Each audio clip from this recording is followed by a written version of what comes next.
Assalamualaikum warahmatullahi wabarakatuh. Bismillah, alhamdulillah, la haula wa la quwata illa billah ma ba'du. Para pemirsa TVNU Lingi dimanapun berada, berjumpa kembali dengan program kita Mampir Ngombe yang kita laksanakan setiap minggu. Kita keliling sowan kepada kiai-kiai, kepada tokoh-tokoh baik instansi resmi maupun juga lembaga baik di Nahdlatul Ulama maupun yang lainnya juga dalam rangka kita menimba ilmu.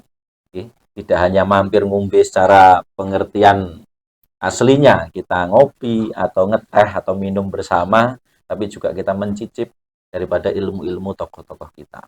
Alhamdulillah pada hari ini kita diberi kesempatan untuk mampir ngombe di sebuah rumah yang sangat asri dan juga merupakan kawah candra di mukanya para kader-kader penggerak, terutama penggerak filantropi Lazisnu di Kabupaten Blitar. Kita ada di dalam Yai Yusuf Afandi. Sugeng dalu Yai. Alhamdulillah. Terima kasih kita diberi kesempatan dan spesialnya lagi juga ada yang kebetulan mampir ngombe di sini. Ini Gus Star kita pada hari ini yakni Gus Rofi. Beliau adalah sekretaris pengurus wilayah Lazisnu Jawa Timur. Selamat malam. Malam. Alhamdulillah. Ini ternyata dibanding dengan banner yang di mana-mana aslinya lebih ganteng ini. Kalau jenengan nanti lihat di YouTube, oh ini lebih ganteng lagi. Apalagi sebelahnya. Wow, Masya Allah. Kalau jenengan lihat bannernya ya Yusuf itu, wow, seperti masih 17 tahun biasanya. Alhamdulillah kita akan ngobrol bersama tentang lembaga filantropi ini yang sudah sangat masyhur di kalangan internal Nahdlatul Ulama maupun juga yang sudah masyhur di media massa. Yai dan juga Gus Rofi, kita punya data bahwa ternyata menurut dari Kemenak, data yang kita peroleh dari Kemenak, Kementerian Agama Pusat, terkait dengan lembaga pengelola zakat ini dan juga pemirsa sekalian mungkin bisa menjadikan pengetahuan bahwa dari data hingga Januari 2023 di tingkat pusat ada Badan Lembaga Amil Zakat Nasional sudah terbentuk di 34 provinsi dan 464 di kabupaten kota. Nah, Kemenak ini mencatat ada 37 lembaga amil zakat atau LAS skala nasional. 33 tingkat provinsi, 70 kabupaten kota yang memiliki legalitas dari Kementerian Agama. Ada juga 108 lembaga yang telah melakukan aktivitas pengelolaan zakat namun tidak memiliki izin legalitas dari Kementerian Agama. Nah, Lazisnu ini merupakan salah satu lembaga pengumpul dari zakat dan juga lembaga filantropi yang sudah ter-SK secara resmi dan merupakan salah satu lembaga di organisasi terbesar tidak hanya di Indonesia tapi di dunia urusan mengumpulkan dana infak dan sedekah ini. Dan kita bersama dengan dari Jawa Timur, Gus Rofi, kita punya data yang ini Masya Allah luar biasa bahwa Lazisnu kita di tingkat nasional ini perlu kami sampaikan prestasinya sangat luar biasa dan menjadi gacauan kita ketika kita sosialisasi. Di antaranya kami mengambil dari beberapa website bahwa pencapaian Lazisnu nasional kita satu sudah ter-ISO, kemudian ranking 1 Alexa Traffic website untuk lembaga zakat. Jadi di websitenya menjadi trending nomor 1, kemudian meraih penghargaan sebagai LAS nasional dengan jaring pelayanan terbanyak di Indonesia.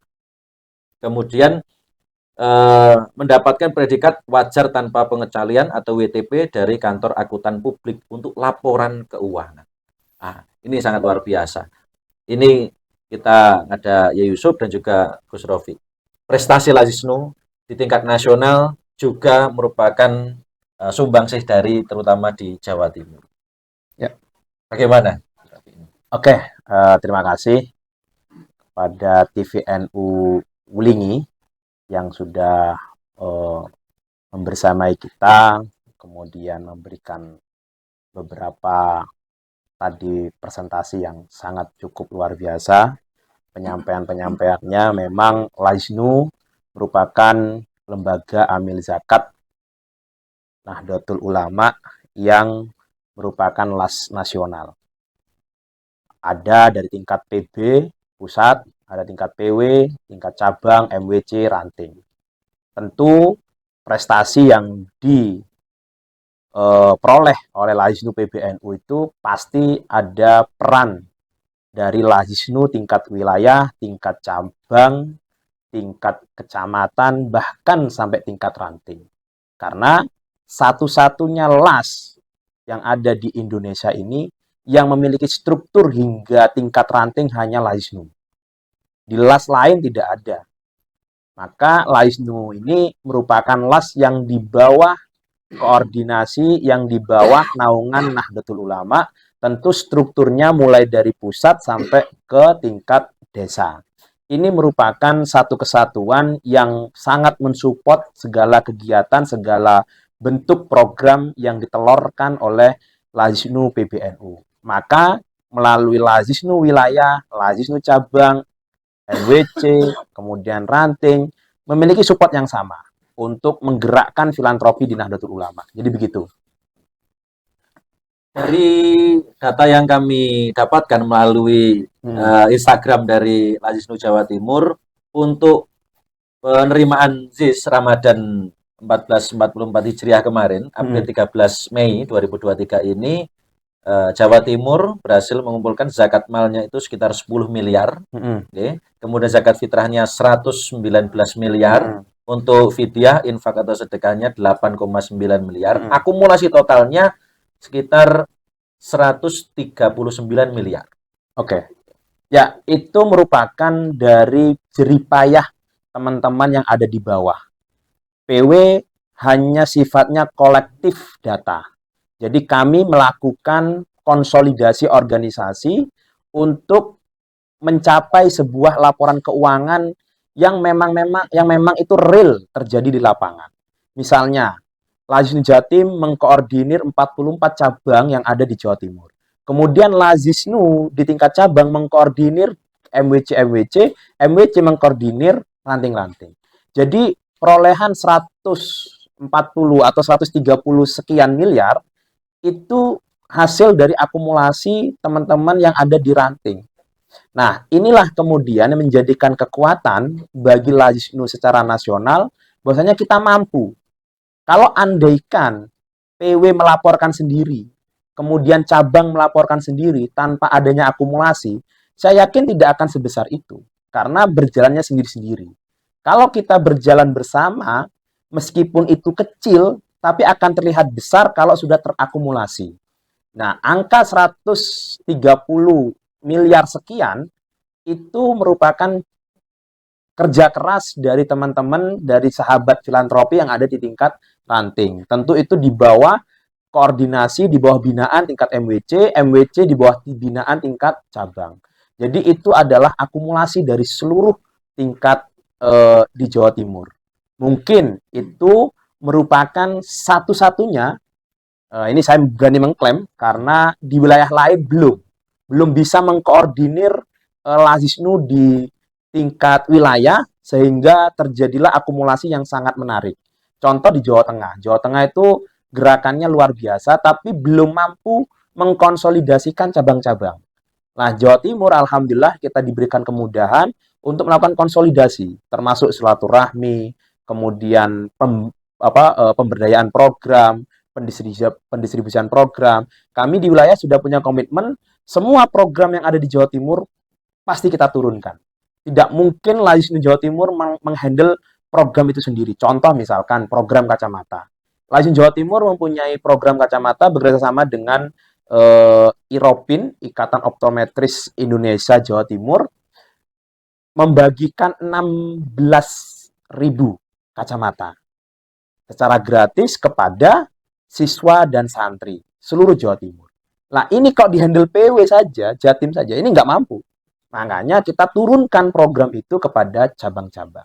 Sehingga cabang-cabang bisa melalui program itu melakukan konsolidasi.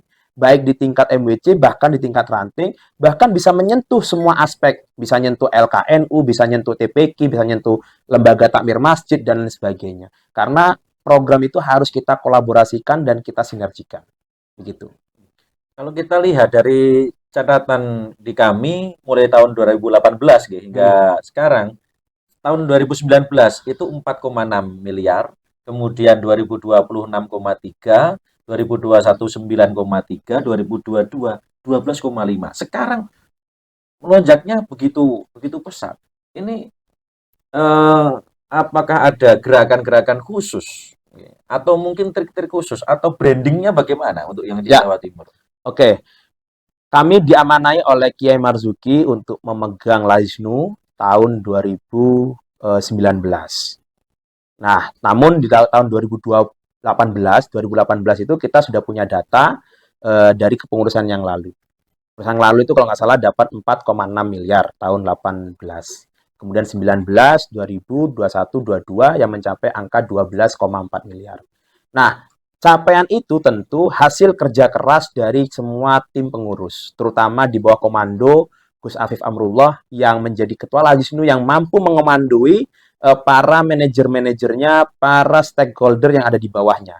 Sehingga kita membangun ruang kerja itu seperti ruang keluarga.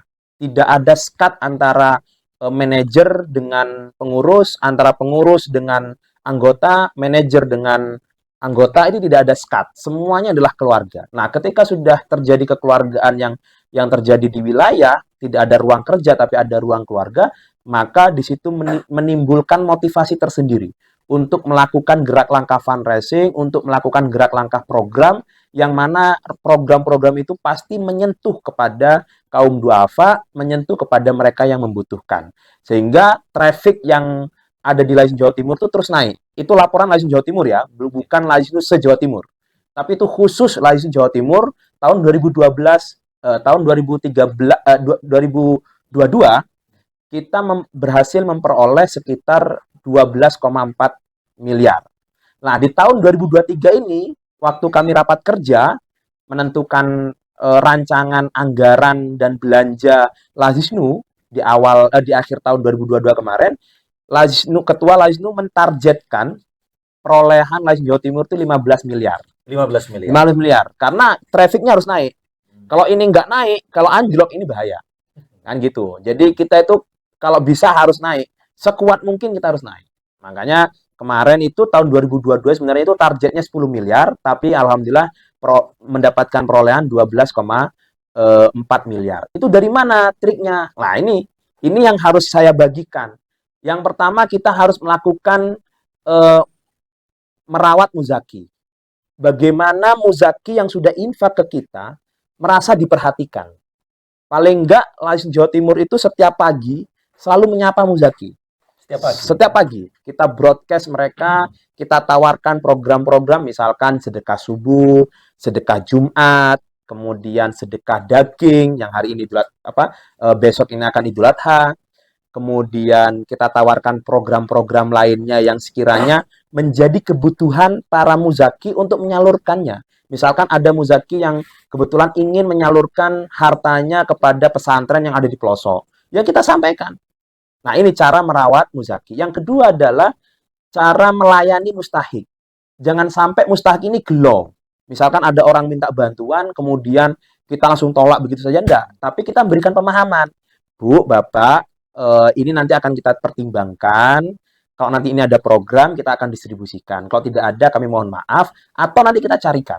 Biasanya begitu. Sehingga capaian 12,4 miliar itu salah satu indikasinya adalah kita mampu merawat muzaki, kita mampu merawat mustahik.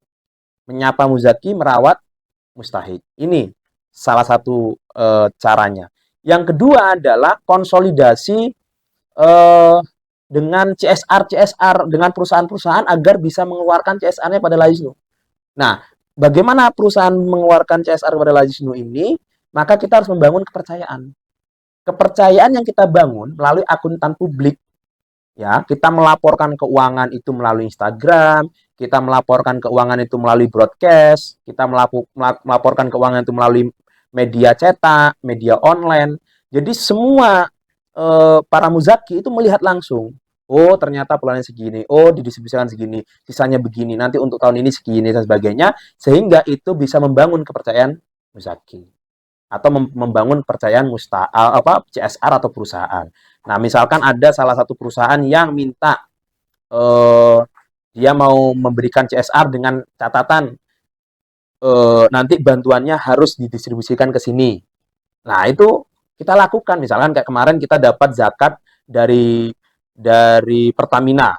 Nah, itu Pertamina minta untuk ini kita distribusikan. Sehingga pelanggan itu muzaki itu puas begitu. Dan yang mungkin pemirsa sekalian belum ketahui, saya menelisik kunci kesuksesan sekarang, kemudian sekarang di PWNU itu kedekatan emosional antara ketua dan sekretaris ini. Saya melihat rekam jejak digital usia 6 tahun bersama. Kebetulan beliau ini Gus Rofi ini merupakan redaktur di majalah Aula Nah, ini kedekatan secara emosional berarti sudah nyetel ya. Memang begini ceritanya. Tahun 2018 Konferwil PWNU Jawa Timur, Gus Afif itu diamanai sebagai sekretaris Falakiyah awalnya. Dan saya waktu itu masih redaktur di majalah Aula. Dan jauh sebelum itu, saya masuk Aula itu tahun 2012. Dan Gus Afif itu sudah menjadi atasan saya. Sudah menjadi redaktur pelaksana. Nah, ketika Gus Afif ini digeser jadi dari sekretaris Falakiyah ke ketua Lazisnu, saya diminta untuk membantu. Nah, saya ketika senior minta bantuan, ya saya harus siap membantu. Nah, saya pikir saya hanya dimasukkan sebagai anggota di Lazisnu. Nah, setelah saya terima SK-nya, ternyata kok sekretaris. Nah, ini menjadi beban bagi saya. Gitu. Ya, alhamdulillah, memang ketua dan sekretaris itu ibaratnya suami istri. Harus bagi tugas. Sekretaris itu tugasnya untuk konsolidasi internal, ketua tugasnya untuk konsolidasi eksternal. Sehingga harus sama-sama berjalan bagi tugas begitu. Kalau di wilayah Jawa Timur. Saya senang quote beliau itu ketika mengatakan tentang sejarah bersama ketua itu, kalau sudah berakhir namanya penyesalan, tapi kalau di awal namanya pendaftaran. Ya. Nah, ini salam untuk Gus Afif. Kapan-kapan bisa ngonten bersama. Saya ingin mendengar cerita tentang tersesat di Singapura ketika masih di Falakiyah. Ya. Pasti penasaran nanti. Berikutnya saya mengarah kepada prestasi yang di Jawa Timur itu tentunya peran serta di cabang-cabang berpengaruh. Kebetulan kita juga ada di Blitar, kita tahu betul perjuangan di Blitar. Bagaimana ini bersama dengan, nggak usah sungkan ini kan, saya Yusuf ini. Bagaimana prestasi Blitar di Jawa Timur itu bagaimana? Ya, ini jujur ya. Iya, jujur aja. Blitar ini salah satu tokoh senior di Lazisnu. Jadi beliau ini tokoh senior. Sebelum saya di Lazisnu beliau ini sudah di Lazisnu. Bahkan sudah melalang melintang di Lazisnu. Di perbab zakatan beliau ini sama melintang. Nah, selain itu juga beliau ini ternyata dulu pernah di Falakiyah gitu. Nah, waktu itu Mas Afif juga sekretaris Falakiyah. Nah, beliau ini ternyata dulu pernah di Falakiyah. Akhirnya nyambung. Nah, kesambungan itulah kemudian PW juga banyak belajar di Blitar, bagaimana mengelola zakat, bagaimana mulai infak. Sehingga Blitar ini kalau saya mengatakan Mikot Lazisnu di Blitar. Ini bukan kemudian ada Gus Yusuf saya mengatakan baik-baik ya. Cuma sayang, Blitar ini nggak mau ikut NU-WAT kemarin. Nah, andaikan mengikut NU-WAT, semuanya terlibat sudah. Nah, tapi beliau ini berprinsip, buat apa melihat ikut NU-WAT kan begitu. Wong itu hanya penghargaan semata itu. Penghargaan Allah lebih tinggi daripada itu. Nah, itu beliau begitu. Nah, makanya saya menyesalkan kenapa Blitar nggak ikut. Saya berharap Blitar ikut. Saya merindukan Gus Yusuf naik panggung menerima piala NU-WAT. Ya kan? Nah, makanya Blitar ini kalau saya boleh mengatakan semuanya jalan, mulai struktur konsolidasinya jalan. Karena tugas Lazisnu itu ada dua, ya, tugas sebagai lembaga dan tugas sebagai amil. Tugas lembaga adalah mampu mengkoordinir, mampu mengkonsolidasi di tingkat lembaga di bawahnya, yaitu MWC dan ranting. Blitar sudah melakukan itu. Bahkan lebih kejam Blitar, kalau nggak nurut, SK-nya dicabut. Nah, ini satu-satunya Lazisnu yang ada di Jawa Timur yang berani hanya Blitar. Kemudian yang kedua, tugas amil. Berani itu efeknya positif atau negatif? Positif dong. Positif. Karena itu bagian bentuk untuk mendidik mereka. Karena kalau kita hanya ngasih reward tanpa ada punishment, mereka nggak akan bisa, apa ya, ibaratnya gas sama rem lah. Kalau mobil digas terus iso nabrak. Lek direm terus Nggak jalan. nggak jalan. Nah, makanya harus beriringan antara gas dan rem ini. Biar nggak nabrak, biar nggak tetap di jalan. Nah, kemudian tugas kedua adalah sebagai amil. Sebagai amil ini Blitar mampu dengan melakukan gerakan koinisasi. Koinisasi di Blitar ini luar biasa. Semua ranting dan MWC ini setor ke PC.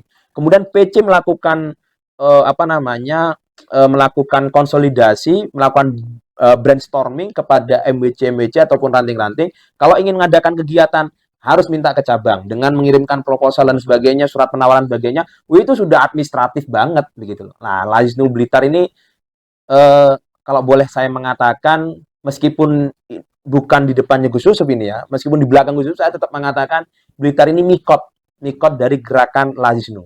Beliau juga koordinasi terus dengan kami, meskipun dari sisi usia, saya ini ibaratnya anaknya beliau ini kan.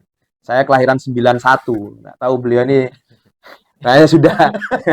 Makanya meskipun saya begini nih, beliau luar biasa dalam hal menggerakkan. Meskipun saya masih muda, Mas Hafiz juga masih muda, tapi beliau bisa melakukan komunikasi lintas generasi dan lintas struktural gitu. Nah, sekarang kita masuk kepada Yai Yusuf yang merupakan tadi sudah diberikan apresiasi begitu. Kita ingin menelisik Yai Yusuf.